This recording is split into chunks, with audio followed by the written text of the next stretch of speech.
Senator from Hawaii. Thank you, Madam President. Every month in states all across the country, more and more communities are confronting the awful burden of recovering from a disaster. The process is long, it is expensive, it is confusing, and it is painful. Some communities are at the very beginning of their recovery, and others, like Lahaina on Maui, are more than a year into the process, but still nowhere near back to normal. And they need our help.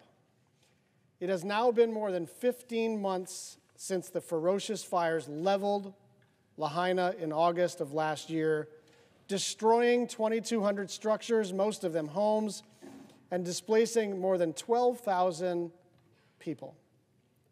For more than a year, survivors and their families have shifted from one temporary housing unit to the next, struggling to find any semblance of stability. Finding a new job when tourism is still lagging is hard.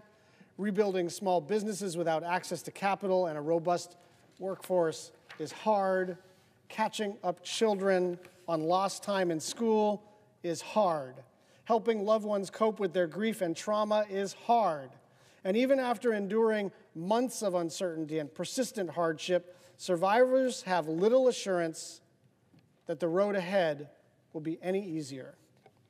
They are doing all that they can to get back on their feet for themselves and their families, for their communities. But the simple fact is, they cannot do it alone. They need the federal government's help. Thousands of homes need to be rebuilt, yet only a small fraction have begun the process. Small businesses need help rebounding. Critical infrastructure, including water and wastewater facilities, are not fully yet restored. A permanent site for the King Kamehameha III elementary school is still under deliberation.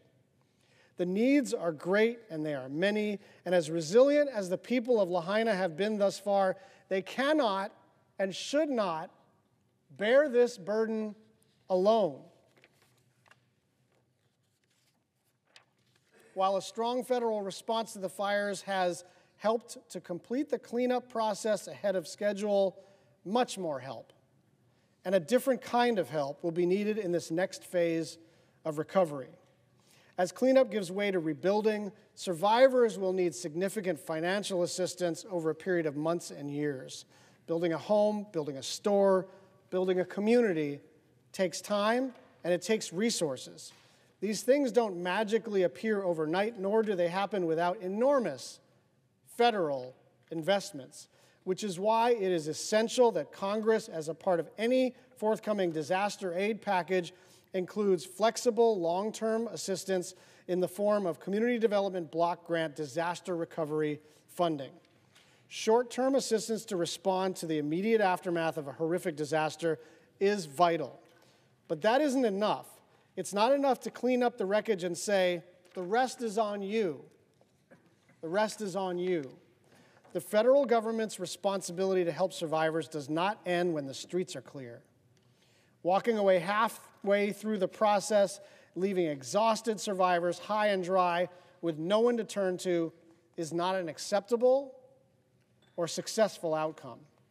Survivors in Lahaina and in more than 20 other states are not asking for a miracle. They are not asking for a handout. All they want to do is return to life as they knew it, to go to work, to drop off their kids at school, to come back to a home of their own. A life of stability, a life of safety, a life of security. And to do that, they need our help. They need Congress to do the thing that they've always done, which is to show up for survivors and stick up for them for as long as they need help.